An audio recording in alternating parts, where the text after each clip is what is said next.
yang wajib diketahui oleh seorang muslim, fikih berusaha atau fikih akhdul asbab. Ini juga penting. Jadi dalam Islam, usaha dan ikhtiar itu ada fikihnya, ada tata caranya, dan ada keyakinan yang harus kita miliki di dalam hati. Agar jangan sampai kita seperti Jabriyah yang meninggalkan sebab sama sekali. Manusia ibarat robot. Kalau Allah pengen kasih rizki, dapat rizki, akhirnya dia duduk di masjid, sholat, baca Quran. Kalau disuruh bekerja, nggak mau dia. Dia bilang kalau nanti dikasih rizki, Allah menentukan saya rizki, saya bakal dapat rizki. Ya, ini pemahaman yang salah seputar ikhtiar. Dan juga jangan berlebihan seperti orang-orang kafir dan Nasara yang dia mentuhankan proses dan juga sebab dan ikhtiar, seolah-olah tidak ada kaitan Allah di dalam menentukan sebab tadi. Maka seorang muslim ketika dia mengambil sebab dan berikhtiar, dia wajib mengetahui 3 perkara. Dan ini disebutkan oleh Syekh Abdurrahman bin Nasir As-Sa'di dalam kitab Qaulus Sadid. Kata beliau, annahu yajibu 'alal 'abd an ya'rifa fil asbab 3 umurin. Wajib bagi seorang hamba untuk mengetahui yang berkaitan dengan usaha, ikhtiar dan sebab 3 perkara. Yang pertama, alla yaj'al minha sababan illa ma thabata annahu sabab syar'an aw qadran. Tidak boleh menjadikan sebab atau usaha atau ikhtiar kecuali yang ada keterangan baik di dalam syariat maupun di dalam ahlinya di bidang dunia. Lihat, tidak boleh menetapkan sebab atau tidak boleh mengambil sebab kecuali yang ditetapkan sebab tersebut oleh syariat, yang pertama. Yang kedua, oleh ahlinya di bidang dunia. Dalam semua hal. Misalnya, sebagian orang nggak mau ngontrak tempat misalnya di pertigaan misalnya. Kenapa? Karena di pertigaan biasanya tanda kesialan misalnya. Ya, atau sepi misalnya. Nah, ini boleh apa tidak? Kenapa nggak boleh? Karena tidak ada ketetapannya dalam syariat. Yang kedua, tidak ada ketetapannya dalam perkara dunia, qadar ahlinya. Yang kedua, misalnya, Ana nggak mau jualan di setiap hari apa? Hari Senin misalnya. Kenapa? Senin, ya biasanya karena puasa sepi semuanya misalnya. Nggak boleh. Kenapa? Karena tidak ada ketetapan dari sisi syar'i, dari sisi qadar dunia, dari sisi dunia yang diketahui ahlinya. Qadar dalam bahasa Arab. Itu nggak boleh. Atau tidak boleh dicampur antara jualan makanan dengan pakaian misalnya. Akan mendatangkan bala. Nah, ini juga tidak ada semuanya, ya. Atau memajang hal-hal di tokonya yang dia yakini itu bisa mendatangkan rizki. Misalnya di toko ada bacaan khusus. Ya, kalau dia pajang di situ, maka pelanggan akan datang. Nggak boleh. Atau foto seseorang dipajang sama dia. Kalau misalnya memang foto itu ada di toko, maka akan laris manis. Tidak boleh. Maka semuanya tidak boleh. Karena tidak ada ketetapannya baik dari sisi syar'i maupun dari sisi qadar atau dari sisi dunia yang diketahui ahlinya. Dalam sebab. Sampai sini bisa dipahami? Tapi kalau misalnya dari sisi syar'i boleh. Misalnya dia sering sedekah. Karena dia yakin sedekah salah satu sebab syar'i yang mendatangkan rezeki. Maka dia tiap hari bagi nasi bungkus misalnya. Boleh apa tidak? Boleh. Kemudian dia buka toko di awal waktu pagi hari karena mengharapkan keberkahan pagi hari. Boleh apa tidak? Boleh, ada dalilnya. Ya, dan yang lain-lain. Atau dia misalnya tidak jualan barang yang tidak di musim barang itu laku. Misalnya dia biasa jualan sarung di bulan Ramadan, dia stok banyak. Di selain bulan Ramadan dia tidak stok banyak karena dia tahu kalau selain di bulan Ramadan lakunya tidak banyak. Akhirnya dia tidak stok. Boleh apa tidak? Boleh, karena dia ahli dalam bidang ini. Bisa dipahami ya? Nah, kata Nabi SAW, antum a'lam bisyu'uni dunyakum. Kalian lebih tahu tentang perkara dan urusan dunia kalian. Dia datang ke satu tempat, tadinya dia niat misalnya buka bengkel. Cuman dia lihat ternyata di situ banyak bengkel. Yang tidak ada misalnya di situ pom bensin misalnya. Akhirnya dia lihat, dia pelajari, kemudian dia buka pom bensin agar supaya lebih laku dibandingkan buka bengkel dengan pengamatan dia. Boleh apa tidak? Boleh. Ini semuanya dibolehkan baik dari sisi syar'i maupun dari sisi qadari. Bisa dipahami ya? Ini yang pertama. Itu berkaitan dengan usaha, berkaitan dengan kesehatan, dan yang lain-lain. Yang berkaitan dengan sebab ikhtiar. Yang kedua, alla ya'tamid al-'abdu 'alaiha bal ya'tamid 'ala musabbabiha.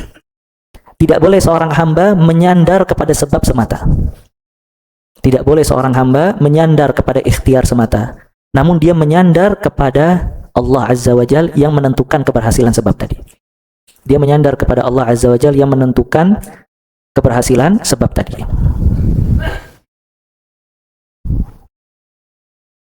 Jadi sebab itu bisa terjadi apabila ditentukan oleh siapa? Allah Azza wa Jalla. Maka dia tidak boleh terlalu berlebihan menyandar kepada sebab. Sebagian orang yang menjelaskan tentang tata cara berjualan dan yang lainnya sedetail mungkin. Maka orang menggantungkan keberhasilan dia dalam meraih rizki dengan proses tadi. Dia pelajari ini itu, tapi hatinya tidak bergantung kepada Allah. Maka dia tidak meminta kepada Allah. Kalau mendapatkan rizki, dia nisbatkan kalau rizki ini anak dapati karena memang anak ahli di dalam mempelajari bidang ini. Kalau gagal, maka dia menisbatkan kalau ini kesalahan dalam bab ini dan bab itu dan seterusnya. Ya. Nah, maka nggak boleh terlalu berlebihan dalam bab ini. Dia tidak boleh menyandar kepada sebab, tapi dia tetap harus menyandar kepada siapa? Allah Azza wa Jalla. Karena semua hal terjadi dengan izin Allah Subhanahu wa Ta'ala. Ya, kalau Allah menghendaki, dia mendapatkan rizki. Kalau Allah tidak menghendaki, dia tidak akan mendapatkan rizki. Ya, makanya disebutkan oleh salah seorang salaf, la tu'min bil qadar hatta takun annama asabaka lam yakun yukhti'ak wa ma akhta'aka lam yakun yusibak. Kamu tidak akan beriman kepada qadar sampai kamu meyakini kalau apa yang telah ditetapkan oleh Allah untukmu pasti menimpa kamu atau mengenai kamu, dan apa yang tidak ditetapkan oleh Allah kepada dirimu maka tidak akan tertimpa pada dirimu. Artinya dia harus beriman sepenuhnya kepada keputusan Allah Azza wa Jalla. Makanya orang yang seperti ini dia berusaha sekedarnya. Tetap dia membagi-bagi waktu, dia meninggalkan pekerjaan ketika datang salat, dia berdoa kepada Allah di malam hari, kemudian dia berharap kepada Allah, tidak berharap kepada manusia, tidak takut kepada atasannya kalau disuruh bermaksiat kepada Allah Azza wa Jalla, kemudian tidak menjilat orang lain, tidak menyikut orang lain karena keyakinan dia kalau rizki dia mutlak dari siapa? Allah Azza wa Jalla. Kemudian yang ketiga, an ya'lam anna al-asbab mahma 'azumat fa innaha murtabitatun bi qada'illah wa qadarih. Dia harus mengetahui ikhtiar, usaha dan sebab sebesar apapun juga tetap terikat dengan takdir Allah Azza wa Jalla. Dia harus mengetahui sebab sebesar apapun juga tetap berkaitan dengan apa? Takdir, qada wal qadar. Tetap berkaitan dengan takdir Allah Azza wa Jalla. Maka ini subhanallah, 3 poin ini kalau dibahas secara detail ya sangat dalam, membuat seorang hamba tidak bergantung kepada Allah Azza wa Jalla. Nah, di sini tadi kita sebutkan poin pertama, kalau sebab ada 2. Ada yang berkaitan dengan apa? Syara', berkaitan dengan syariat, yang kedua berkaitan dengan qadariyah, berkaitan dengan dunia dan ahlinya. Nah, di sini kita jelaskan sebab-sebab syar'i. Dan menjadikan sebab syar'i untuk mendatangkan rizki boleh, karena dimotivasi langsung oleh siapa? Allah dan Nabi Muhammad sallallahu alaihi wasallam. Nah, justru seorang hamba menggabungkan 2 hal. Dia berusaha dari dunianya dan dia juga berusaha dari sebab syar'i, ya. Karena sebab syar'i juga bisa mendatangkan rizki sebagaimana usaha dan upaya dia dan ikhtiar dia mendatangkan rizki. Nah, di sini kita sebutkan beberapa yang dapat mendatangkan rizki. Yang pertama, berdoa kepada Allah Azza wa Jalla. Apa doanya, ikhwah? Fulus. Apa doa? Meminta rizki. Doa meminta rizki yang diajarkan oleh Nabi SAW banyak. Di antaranya, Allahumma kfini bihalalika an haramika wa aghnini bifadlika amman siwak. Kemudian di antara doa meminta rizki, Allahumma akthir mali wa waladi wa barik li fima a'taitani wa atil hayati ala ta'atika wa ahsin amali. Kemudian juga setiap pagi, Allahumma inni as'aluka ilman nafi'an wa rizqan tayyiban wa amalan mutaqabbalan. Kemudian juga minta keberkahan, Allahumma qanni'ni bima razaqtani wa barik li fi wa khluf ala kulli ghaibatin li bi khair. Kemudian juga berlindung dari kefakiran. Allahumma inni a'udzubika minal faqr wal qillah wa dhillah wa a'udzubika min an adlima au udlama. Nah, ini semua doa-doa datang penjelasannya dari Nabi Muhammad sallallahu alaihi wasallam. Kemudian yang kedua, istighfar dan taubat. Istighfar dan taubat itu diantara sebab syar'i yang dapat mendatangkan rizki. Di antara dalilnya surat Nuh alaihi salam ayat 10 hingga 12. Surat Nuh alaihi salam ayat 10 sampai 12. Nabi Nuh alaihissalam mengingatkan umatnya untuk mentauhidkan Allah, meninggalkan syirik dan banyak beristighfar. Kata Nabi Nuh alaihissalam, "Faqultu astaghfiru rabbakum innahu kana ghaffara." Aku berkata, maksudnya Nuh, kalian beristighfarlah kepada Rabb kalian, sesungguhnya Dia Maha Pengampun. Apa yang didapati dari istighfar? Yursilis samaa 'alaikum midrara. Allah akan mengirimkan hujan kepadamu dengan lebat, midrara yang terus-menerus dan lebat. Wa yumdidkum bi amwalin wa banin. Dan Allah akan memberikan kepada kalian harta-harta dan anak-anak. Wa yaj'al lakum jannatin wa yaj'al lakum anhara. Allah jadikan untukmu kebun-kebun dan mengadakan pula di dalamnya untukmu sungai-sungai. Jadi di antara manfaat istighfar dia bertaubat dan banyak beristighfar kepada Allah Azza wa Jal, dia akan diturunkan hujan yang bermanfaat. Kemudian banyak dikasih harta dan banyak dikasih anak. Terus dikasih sama Allah Azza wa Jal, ya. Maka ini di sini anjuran untuk senantiasa beristighfar kepada Allah Azza wa Jal. Ya. Bahkan istighfar lebih dari itu. Ya. Kata Nabi sallallahu alaihi wasallam di dalam hadis, "Man aktsara al-istighfar." Ya, man aktsara al-istighfar, ja'alallahu min kulli hammin faraja wa min kulli dhiqin makhraja wa razaqahu min haitsu la yahtasib. Kata Nabi sallallahu alaihi wasallam, barang siapa memperbanyak istighfar, terus menerus istighfar, ya. Ja'alallahu min kulli hammin faraja. Niscaya Allah menjadikan untuk setiap kesedihannya jalan keluar. Wa min kulli dhiqin makhraja, dan untuk setiap kesempitannya kelapangan. Dan Allah akan memberinya rizki yang halal dari arah yang tiada disangka-sangka. Jadi istighfar bisa memperbanyak anak, istighfar bisa memperbanyak harta, istighfar dapat menghilangkan kesedihan, istighfar dapat menghilangkan kesempitan dan kesulitan, dan istighfar bisa mendatangkan rizki dari jalan yang tidak disangka-sangka. Makanya seseorang banyak beristighfar kepada Allah Azza wa Jalla dan bertaubat kepada Allah Subhanahu wa Ta'ala. Kalau dia dilanda kesusahan, kesulitan, dia banyak beristighfar kepada Allah Azza wa Jalla.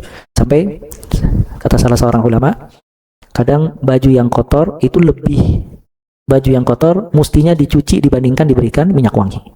Maksudnya kita yang banyak dosa lebih butuh banyak istighfar dibandingkan zikir-zikir yang lain. Karena istighfar mengampuni dosa, menutupi aib kita dan mendatangkan banyak manfaat yang lain. Ya, nah ini mesti rutin istighfar, jangan pas sepi istighfar. Ya, pas sepi astagfirullah, astagfirullah, walaupun nggak apa-apa, boleh. Cuman disebutkan dalam hadis man lazima istighfar. Dia terus menerus istighfar, bahkan memperbanyak istighfar kepada Allah Azza wa Jalla. Kemudian di antara sebab syar'i yang lain, yang kedua, bertakwa kepada Allah Azza wa Jalla. Yang ketiga ya. Yang ketiga bertakwa kepada Allah Azza wa Jalla. Dan ini takwa puncak semua kebaikan. Dulu kita membahas tentang memperpanjang umur. Sebab memperpanjang umur dan usia bertakwa kepada Allah Azza wa Jalla. Terus mengampuni dosa, sebab yang dapat mengampuni dosa bertakwa kepada Allah Azza wa Jalla. Sekarang sebab yang mendatangkan rizki bertakwa kepada Allah Azza wa Jalla, menunjukkan takwa puncak semua kebaikan. Puncak semua kebaikan adalah takwa. Di antara dalilnya yaitu surat At-Talaq ayat 2 dan 3. Allah Ta'ala berfirman, "Wa may yattaqillaha yaj'al lahu makhraja wa yarzuqhu min haitsu la yahtasib." Barang siapa yang bertakwa kepada Allah, niscaya Allah akan memberikan jalan keluar dari semua hal. Dari kesulitan, kesedihan, kegundahan, dengan takwa diberikan jalan keluar. Wa yarzuqhu min haitsu la yahtasib, dan dikasih rezeki dari jalan yang tidak disangka-sangka. Kadang mungkin dia miskin, enggak punya harta, namun Allah berikan anak-anaknya berbakti sama dia.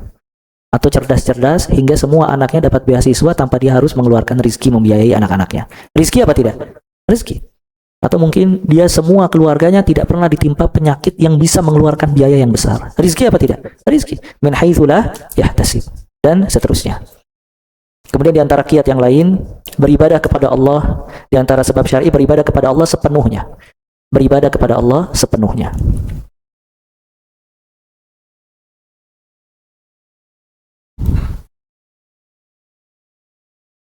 Maksudnya beribadah kepada Allah sepenuhnya, seorang hamba yang pertama benar-benar meluangkan waktu untuk beribadah kepada Allah Azza wa Jalla. Dia luangkan waktu untuk beribadah kepada Allah. Jangan dia jadikan waktu ibadah sisa waktu. Yang paling terakhir sisa waktunya dikasih beribadah kepada Allah Azza wa Jalla. Tapi yang dia utamakan selain untuk Allah Subhanahu wa Ta'ala. Cuman dia jadikan ibadah prioritas utama, ini yang pertama. Ya, maka dia tinggalkan semua aktivitas dalam rangka beribadah kepada Allah Azza wa Jalla. Dahulu sebagian salaf atau salah seorang salaf, kalau dia ngangkat palunya, dia ngangkat palu buat mukul besi. Kalau dia sudah angkat, kemudian datang azan, itu langsung dilempar sama dia. Enggak diteruskan sama dia. Ya. Maka dia langsung segera menunaikan ibadah kepada Allah Azza wa Jalla. Ini yang pertama. Yang kedua, beribadah kepada Allah sepenuhnya, dia ketika ibadah khusyuk. Khusyuk dan fokus. Ya, khusyuk dan fokus. Nah, itu maksud beribadah kepada Allah sepenuhnya. Dalilnya yaitu sabda Nabi sallallahu alaihi wasallam, haditsul qudsi, Allah Ta'ala berfirman, "Ya ibna Adam, tafarragh li'ibadati. Amla'u sadraka ghinan wa asuddu faqrak. Wa illam taf'al mala'tu yadaka syughla wa lam asudda faqrak." Ini dalil agung ya. Kata Allah Azza wa Jalla, "Wahai anak Adam, beribadahlah sepenuhnya kepadaku. Ya, disuruh sama Allah ketika ibadah sepenuhnya buat Allah Azza wa Jalla. Niscaya aku penuhi hatimu di dalam dada dengan kekayaan. Amla'u sadraka ghina. Allah kasih di dalam hati kita kekayaan. Wa asuddu faqrak. Dan aku penuhi kebutuhanmu. Jadi kalau kita fokus beribadah kepada Allah, dikasih di dalam hati kekayaan dan dipenuhi kebutuhan kita oleh Allah Azza wa Jalla. Wa illam taf'al, kata Allah, kalau kamu tidak melakukan hal tersebut, niscaya aku penuhi tanganmu dengan kesibukan. Artinya dikasih pekerjaan dia oleh Allah. Kesibukan yang luar biasa, telepon gak berhenti-berhenti, dari satu tempat ke tempat yang lain, ya dari satu bisnis ke bisnis yang lain, dari ketemu orang yang satu ketemu yang lain dan seterusnya. Walam asudda faqrak, tapi aku tidak tarik darimu kefakiran. Artinya tidak dipenuhi kebutuhan dia oleh Allah Azza wa Jalla. Makanya berapa banyak orang kaya tetap berkeluh kesah, nggak ada kepuasan. Berapa banyak orang banyak kesibukan, ya cuman tidak pernah merasakan nikmatnya dan lezatnya duduk di majelis ilmu. Berapa banyak orang dikasih harta oleh Allah, tidak pernah meluangkan waktu untuk baca Al-Quran, zikir pagi petang, atau mungkin paling tidak duduk dengan orang-orang soleh dan seterusnya. Di pikiran dia hanya pindah dari satu pekerjaan ke pekerjaan yang lain. Dia kira itu nikmat, tapi subhanallah pada ujungnya yang ada kegelisahan hati, ya, dan juga kepenatan di benak. Maka dia seolah-olah terpenjara dengan bisnis dia yang sangat banyak. Dia bangun di pagi hari, yang dipikirkan sama dia banyak urusan dunia, membuat dia letih, capek. Ya, tidak mendapatkan kenyamanan dan ketenangan di dalam batinnya. Maka kalau kita fokus beribadah kepada Allah, Allah janjikan dua. Pertama dikasih ghina, kekayaan harta, kekayaan hati. Semua yang Allah kasih kepada kita, kita bisa ridha dan puas. Semua kegagalan yang Allah berikan kepada kita bisa terima dan sabar. Dan Allah tarik dari diri kita kefakiran, kesulitan. Allah kasih kebutuhan kita. Maka ini buah dari tafarruq, ya, seseorang meluangkan waktu sepenuhnya beribadah kepada Allah Azza wa Jalla. Anda pernah lihat orang Nasoro, bukan Muslim, di podcast dia bilang, saya ditanya, Anda bangun jam berapa? Akhirnya dia keluarin jamnya, dilihat ini beker. Subhanallah, dia bangun jam 3:30. Terus apa yang Anda lakukan? Itu saya bangun jam 3:30, saya balas semua WA dari orang-orang bisnis saya. Saya balasin itu jam 3:30. Itu mungkin sampai sekitar 1 jam atau 1 jam setengah. Habis itu saya olahraga. Habis itu jam 8 saya harus udah langsung kerja ke tempat pekerjaan saya. Itu jam 8 sampai jam 12 tiada henti-hentinya saya rapat dengan orang, bergantian, estafet. Kemudian habis itu setelah jam 12 saya keluar dari kantor saya temui rekan-rekan di pekerjaan-pekerjaan yang lain. Saya tentukan jam 4 saya di rumah, harus saya selesai dari semua pekerjaan saya. Itu my team, waktu saya yang khusus. Saya pengen nonton YouTube, main game, ngajak makan keluarga dan yang lainnya. Jam 9 saya matiin semua aktivitas, saya tidur istirahat. Nanti bangun lagi jam 3:30. Loh, ini muslim apa enggak? Dia mengerjakan itu buat apa?